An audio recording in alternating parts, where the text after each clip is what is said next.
Yo, GPT-5 just dropped and the internet split.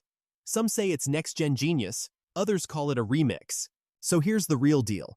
GPT-5 packs a dual model architecture with a fast response mode and a deep reasoning, thinking mode, where OpenAI's smart router automatically switches based on task complexity, giving you both instant speed and heavyweight brainpower without manual toggles. It slashes hallucinations by up to 45% compared to GPT-4o in general mode, and as much as 80% in thinking mode versus older reasoning models. On benchmarks, it's a beast, scoring 83% in Math Olympiad qualifiers, hitting top percentiles on code forces, and even outpacing Claude Opus and Gemini in SWE Bench and GPQA scores, all while being cheaper to run. But don't get carried away. There's shade too.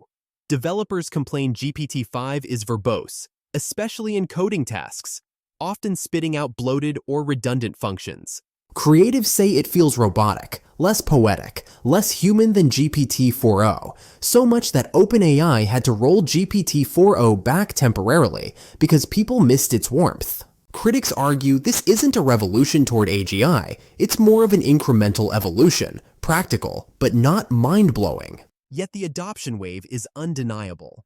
India has become OpenAI's second-largest market, maybe soon the biggest, while Sam Altman hypes GPT-5 as having PhD-level experts on call.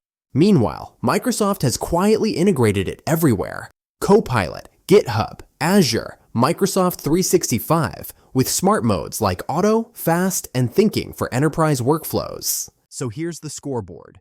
Advantages include smart routing, massive hallucination cuts, dominance in coding and math, lower costs, enterprise integration, and exploding adoption. Disadvantages? Verbosity, weaker creativity, no AGI leap, and hallucinations that still linger. So is GPT-5 the overlord we dreamed of? Not yet. It's more like a Swiss Army knife. Sharp, versatile, reliable, but not sentient.